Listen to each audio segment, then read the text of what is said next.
ஒரு ஹஸ்பண்ட் ஒரு ஒய்ஃப் முடிவெடுக்கிறாங்க, ஒரு சகோதரர் சொன்னது முடிவெடுக்கிறாங்க, நாங்கள் இதுக்கு பிறகு என்ன அடுத்தவர்களை பற்றி என்ன செய்யக்கூடாது, பேசக்கூடாது, நம்மளோட விஷயத்தை பேசிட்டு விட்டுருவோன்னு முடிவெடுக்கிறாங்க.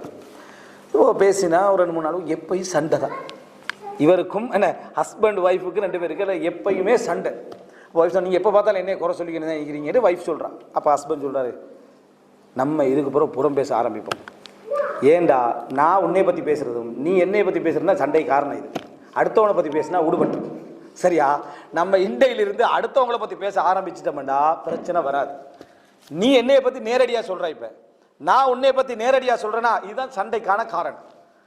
இன்றையிலிருந்து நம்ம அடுத்தவன் ஒய்ஃபு அடுத்த ஹஸ்பண்டை பற்றி நம்ம ஏதாவது குறைகளை பேசிக்கிட்டு இருப்போம், நான் நீ ஹாப்பியாக என்ன இருப்போன்றதோட அந்த மனைவிக்கும் விளங்கிட்டு ஹஸ்பண்டுக்கும் விளங்கிட்டு உண்மையிலேயே இந்த பிரச்சனைக்கான முதல் ரீசன் ஷைத்தானுடைய இது.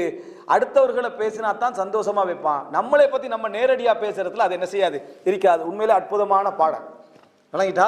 உண்மையிலே இது ஒரு அற்புதமான பாடம். என்னென்றா நம்ம முன்னுக்க குறை சொல்லிக் கொள்ற அந்த அம்முன்னு வந்துட்டு ஒரு பாதுகாப்பு அந்த சொல்ல மாட்டோம் நிலைமை வந்துட்டா தான் அந்த பாவத்துக்குரிய சூழ்நிலைகள் வருது. அது இப்லீஸ் அந்த மன் ஹஷியர் ரஹ்மான பில் கைப எப்படி போராடுறான்.